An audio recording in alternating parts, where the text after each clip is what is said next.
Hey everybody, and welcome back to our channel. We're the Movie Couple. I'm Wendy. I'm Dustin. And in today's video, we're going to be talking about what we do in the shadows. And we have this tendency of like watching a whole bunch and then we're like, do we review them? We got to go back and do that. So we're going to throw a whole bunch. We're going to throw 3 of them in here all at once. Yes, we're going to go through episode 3, 4, and 5. If you want to hear our thoughts on season 2, episode 1 and 2, then I'll go ahead and link that in the description box below later. I probably should have done it at the beginning of this video, but we will do it later because I got the Brain Scramblies. So with that said, let's go ahead and kick off what we're going to be talking about in this episode. And honestly, this season has been so much fun to watch. I feel like Guillermo's story is really going to take quite an interesting arc this season. He's kind of taking the spotlight, I really have to admit. Yeah. I love what they're doing with Guillermo's character and trying to steer him down the path of destiny. But then he's still torn between wanting to be a vampire. Resists. Yeah. It is hilarious, and I love it. Yeah, and this show is just so like off the wall because the vampires are, they're so old. Mm-hmm. And they're do I dare say slightly detached from reality? I think they truly are. From reality, very like, I don't want to say self-absorbed.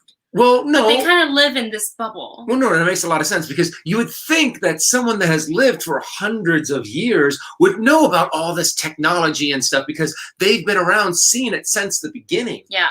But what would happen if they were more like a little detached and a little too to what they were back in the day? And this is what makes this show really interesting. So let's go ahead and start by talking about episode 3, and that's going to be about Brain Scramblies. I don't know why I'm having such a hard time saying that's a hard one to kind of... Brain Scramblies, but I almost wish instead of that, I wish they named this episode Superb Owl. That was a really funny twist I thought they threw in there. Oh my God, it's so funny because we knew it was the Super Bowl and they're like, yes, we are going to the Superb Owl party. I'm like, the what? And then they have this like picture of this owl, this like winged demigod, and they're like, oh, the football is an egg. I love the fact too that they created this whole mythology under the whole idea of misunderstanding what the Super Bowl was. Yeah. So I loved just the little subtle things that they are actually giving to us in this show. And this is actually the first time they've ever gone to their neighbors. So that's kind of funny, and that's kind of where a lot of the joke lies, where they don't get human humor. Yeah. Because they're not caught up with the times. And they're They're detached, and they're also not human. And they only live with each other. And the only human contact they have is either to feed or Guillermo, who is their familiar, who like doesn't really argue with any of them. So I think it's really funny that they go in and the neighbor makes a joke. They're like, oh, it's like they're vampires. They're always in their home. They never come out until it's dark. Like that's fun. And they're like, and then everyone's sitting around. They know. We are not vampires. Yeah, it's really funny to kind of see that, and then to see the 3. Actually, all 4 of them went. Well, no, it was just Colin was there too. That's right. That's right. Because everyone was asleep. Colin probably has the most grasp on the present because he does go and work in the office, which we're gonna get into because episode 5 is all about Colin. But Nadja, I love that little story arc that he had. Yeah, everybody's getting like their fair screen time, and it's been really great to see. Nadja actually got pulled away from like the rest of her vampires, and they're like, oh, come and sit with us in the kitchen. And it was all the wives talking, and they want to watch football. They were kind of talking about that.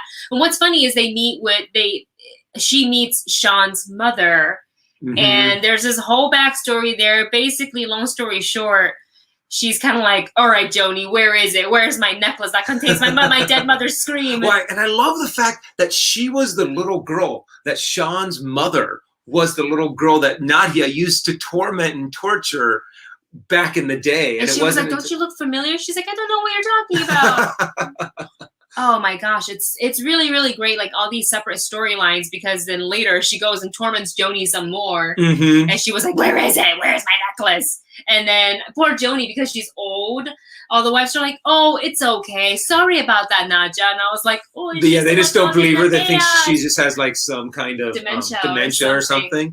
But the whole funny part is while this is going on, Guillermo was out to go look for virgins. Yes, and he comes across the mosquito club. And he's like, well, if they're into mosquitoes, they must be virgins. So they go in, but I love the whole reveal, and it's like very Buffy, like flip the door, shut the door. We got stakes, we got holy water, do not drink. And it was like, we're vampire hunters. And what they don't know is, obviously, because they poke fun about vampires having familiar, and why would any human volunteer to be a familiar for vampires? And Guillermo's just kind of like, they're talking about me. They're talking about me. They don't know it, but they're talking about me. Yeah, it's really funny to see, and just kind of like the lineage of Guillermo's past life with Van Helsing and everything. And when he had that one crossbow in his hand, and it was just like. He was like at the like. He didn't even have to try. He was just like Robin Hood with a crossbow, and each one was like right through the head. Yeah, it was pretty amazing. They're like, oh, you're in. He's in. We gotta bring him. We like him, and he's like, no. And he's like, I gotta go. So it's obviously he came home like empty-handed a little bit, which is kind of funny. But then we go back to the Super Bowl party, and now I want to call every single Super Bowl Superb Owl Party, and say it with an accent. Superb Owl Party.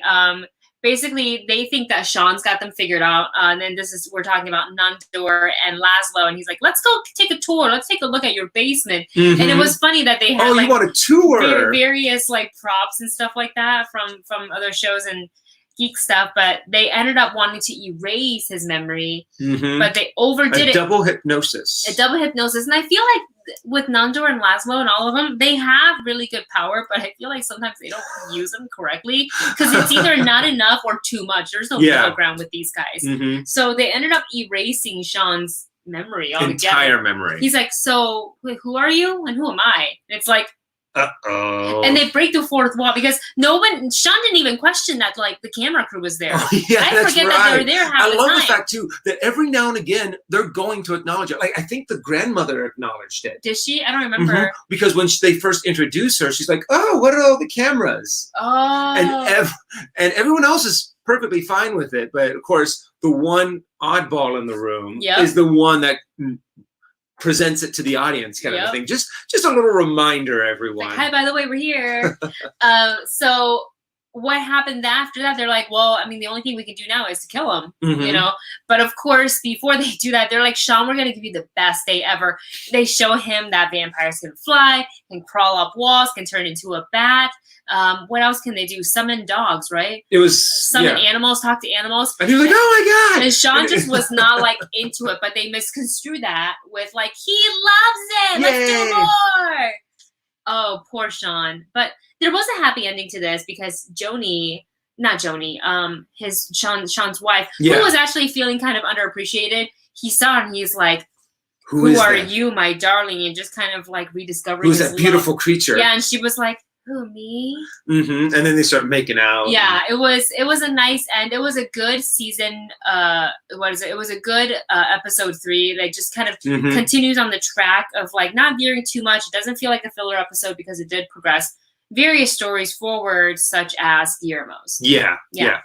Shall we go into episode 4? The Curse. The Curse. This one I thought was a kind of interesting on how they handled the combination of like people from an age that don't understand exactly what technology is, and some of the modern things that happen with technology, and how everyone else is just like, whatever, it's not that big. Yeah, what's funny is, what did Nandor call the laptop?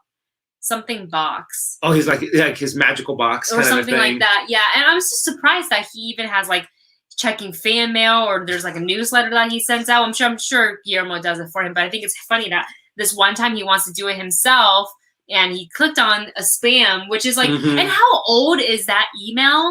Because do you remember those old emails? Yeah, once upon a time, like people would send them, it to 10 people and you'll get unseen fortunes. Yeah, or you'll have like bad luck. I remember like it was very real, not the letters, but like the fact that we have received those is like a very real thing. So I like that they brought it all the way back to 2020, and they're like, oh yeah, look at this change, but Nandor is like, it's real, and there's just various coincidental things that happened to him and the other vampires that live in the house. They're like, oh yeah, it's really true. But I love the fact. Okay, so what they were doing, the reason why Guillermo wasn't there is because they sent him off on that shopping to get Tide pens. To get Tide pens for to wipe out all the blood. I love that Nandor knew what a Tide pen was. It was great. He called it something else. Oh yeah, he was trying to give Guillermo a description, and he's going, a Tide pen. A Tide pen. You want me to get you a Tide pen? And they're called Tide pens. Yeah. He's like, yeah, I know. Guillermo just doesn't. I feel like he wants to be a familiar because he wants to be a vampire, but half the time, more than half the time, he like hates it. Like hates it. I feel so bad for him sometimes. But then again, he put himself in the situation. Well, then again, I mean, when he went on his little shopping spree, he did, go back to the the mosquito club. The mosquito club, aka the vampire killers. And what was funny is, and they do the reveal again, and I hope that if they show back up again, they do it again. They continue to do it because I think it's so funny. It's kind of like the Sailor Moon transformation. Yeah. They also hit a pose at the end. That would be, they all have like their crossbows out, or exactly. The crucifix. Do the little like spinny thing that Buffy does with the stake, and then like looks to the camera dramatically or something. Yeah. She's like with a stake. God, that episode's great. You're referring to Hush.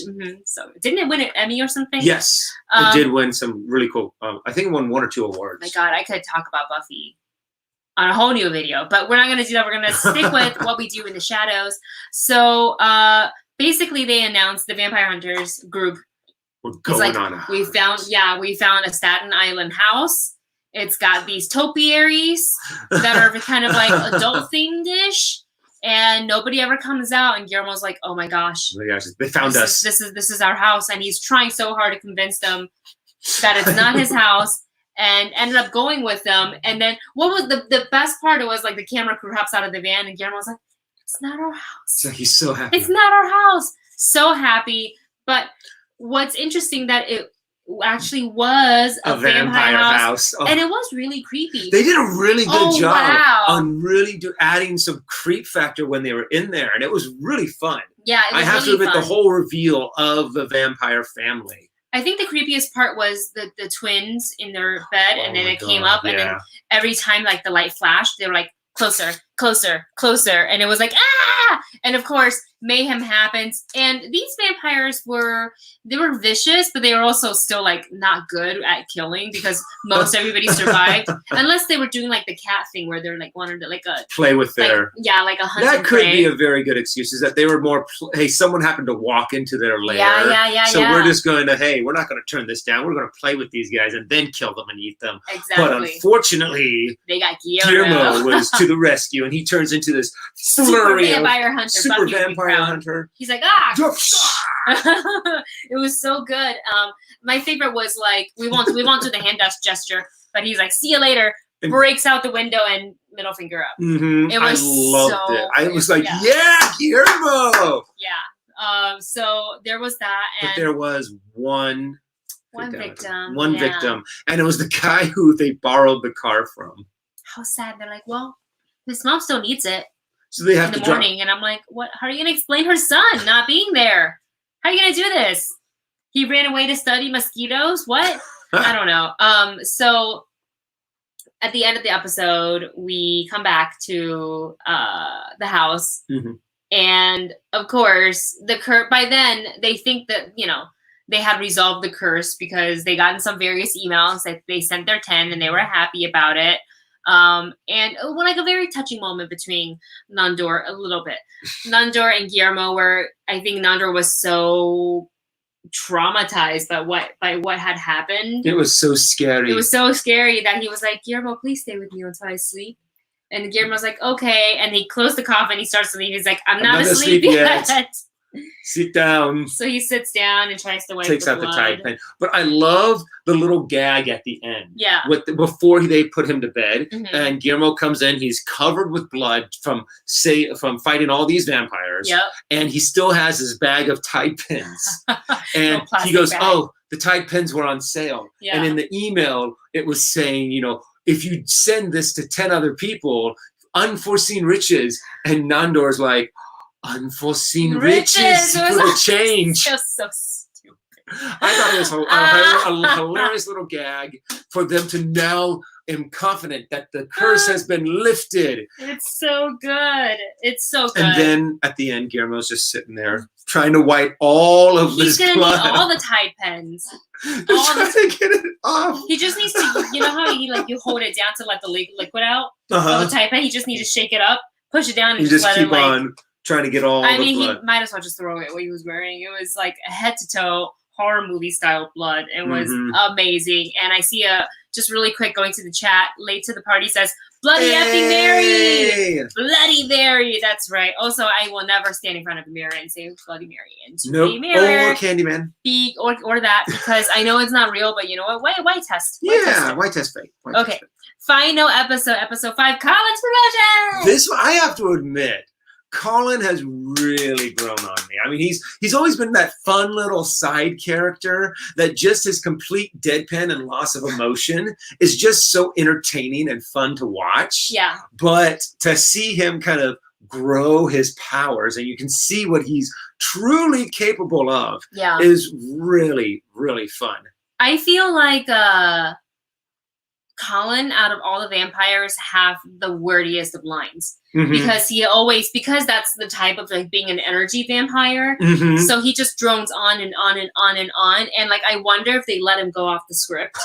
You know what? That would make a lot of sense. Yeah. It'd be like, okay, at this point, this is where you just start talking a little bit about, the different kinds of this that you're interested in. And he just pulls out that voice. You know what I would love if they took Colin's rambling and they turn it into a Sleep With Me podcast type of thing. And you can listen to that and you can fall asleep. And you can just be like, the most boring, dull conversation that you can think of. Almost reading out of the dictionary kind of thing. Yeah. Well, like this episode says, the title, Colin gets a promotion at work, which he already said he doesn't know what the company does. I don't think he actually does any work except for drain people's energy. So how and who handed him a promotion, we don't know. But even Colin's like, I don't want this. But what's really interesting is when you find out all of these things that have happened, and then what happens at the very end, which we'll get to, it makes sense why Colin wouldn't know what the company does. Yeah. And how someone gave him a promotion is actually truly absurd.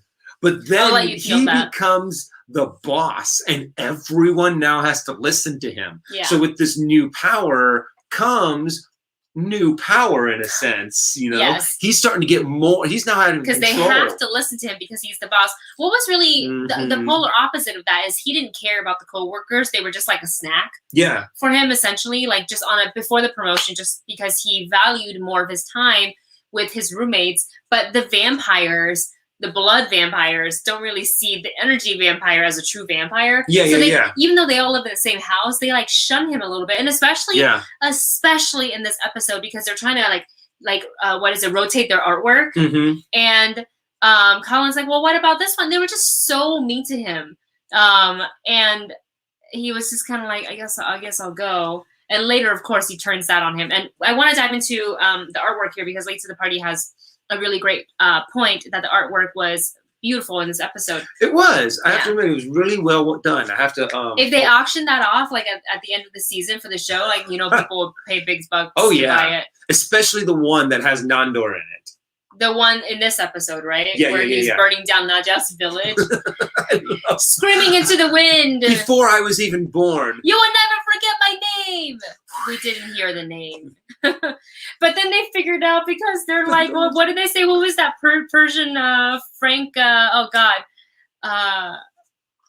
the horse. Yeah. And it's kind of like the camera zooms in and it's kind of like. It looks just like Nandor. Just like him. So I thought that was hilarious because that obviously caused a lot of friction between Naja and Laszlo. But Colin is just sitting there going, there it is. Persian brings up on So true. And of course now Colin with his newfound power. And I love that moment to where he went like this. And I was like, whoa. Speaking of which. Oh yeah, speaking of which, I did that earlier, but instead of growing the hair, I just went like this and it all just fell out. Oh my gosh. Short hair Dustin. So, but I mean, I just loved how they grew his powers and grew what he can do. But the thing is, though, the more, oh my gosh, the head. That was weird. I was not. That was a little weird. And I was like, what is that? And the fact that he was shaving it made it even weird. I'm wondering what it would have looked like if he hadn't shaved it and it still had the hair on it. Oh, that would have been weird. I don't know if I wanted to. That would have been kind of trippy. Looked like a triple. Whatever it's called from Star Trek. Oh yeah, that's right. Yeah, but the friction in the house kind of got kicked up a notch ever since Colin's powers grew and grew, and it's funny to see everybody kind of lying on the couch, very tired, and they finally realize what exactly is causing them to fight more and more and more because it's expelling more energy, but they couldn't stop fighting because of it, like an endless circle. And now there's like, I need to feed Guillermo. Put your neck in my mouth. Another cool thing is I always like how they very subtly remind you that there's a camera crew following them. Yeah. So when Colin was walking by, he's like, all I have to say is something to them, and they drop, and he's kind of like, hey, Dan. And then the camera just dropped, and you're like, that's right, film crew. That's one of like my favorite little moments. And of course, Nadia was trying to get Colin to drop some information while he was like doing the weird head shaving thing, and she was just kind of like, I can't see you. I can't. I'm so tired. Oh my gosh. And late to the party, another great comment. Raising the plants to life and lowering them to death was the best. That was pretty cool. And it happened so quickly, I almost like missed it, where I was like, whoa. Yeah, his powers was so great that he was able to multiply himself. Yeah, and then there's 3 and then feed on himself to death, drain his own energy, which is so funny. Makes you wonder a little bit which one of the duplicates survived, and was it the real Colin, or was it the Sea-Man, or was it the Sea-Man? Yeah, the Sea-Man. So that's the whole thing, is which one was it that survived out of the 3? Yeah, because it was the very top one. It was the one that Guillermo brought in last that they threw into the grave. But you're right, we don't know because we don't know in what order they started dragging them out. I'm guessing that, you know, all the multiples are technically the same. Yeah, I mean, so it's and if maybe they died and all the power went back into Colin. So I'm curious to see if he continues to be more powerful. I think he realized that he has to stay at a certain level because if he, true, the more energy he takes, he said the more energy he needs. Yeah. And then it just became this spiral of... He'll just take the entire Earth. Yeah, kind of a thing. Just walk around and talk to people and just... Also, there's also a balance, because once he does become too powerful, then he'll multiply and split, and then they'll start draining each other, and then there'll be only one that's left. Or they die. Yeah. Oh my God. So I'm curious if they could very much expand that lore. Yeah. That's how energy vampires actually reproduce, is that they feed so much and then they duplicate, and then they technically spread out into different parts of the world. Into different parts of the world. So but in this instant, there is a problem that every now and again they might feed on one another. Yeah. And then there's only one left. I'm just really happy we finally got a Colin Robinson-centric episode, because so much of the show is focused mainly on the 3 vampires and Guillermo's gotten a very cool storyline. Yeah. And Colin's always been like that, like very dry comedy relief that I've always loved. But to see him, it's great, really lead an episode and, you know, kind of have his own arc was really cool. And I hope that afterwards that maybe the roommates are a little bit more afraid of him, you know, or at least a little bit more wary, or give him a little bit more respect and recognize that he is very powerful. And another comment from the chat from Pat Boys, who writes, when Nadia came back from talking to Colin was hilarious, especially when Guillermo's screen, because yeah, she was all just old like age. Old age and stuff like that. And I like that even her and Laszlo up until the last minute, how they were still kind of bickering, and she's like, oh, come over here, lay by me, Laszlo said. And Not just like, no, come over here. It's more comfy. He's like, we'll just stay where we are then. It's fine. Like nobody wanted to move. Late to the party says, love how all he really only wanted was friendship. He doesn't need the power. And thus bringing us to the final moments of the episode, because he actually like played dead so he could hear his own eulogy, which wasn't like the best eulogy. There was still like some but there was shame. Still a little bit of respect in there for him. Yeah, there was a little bit, but he heard it. He got what he wanted. He was like, whoop, here we go, back again. But then how he just how the episode ends is him actually going into another random office. And because the company went under. Yep, because his company, there's no more company. No one's working there because nothing got done.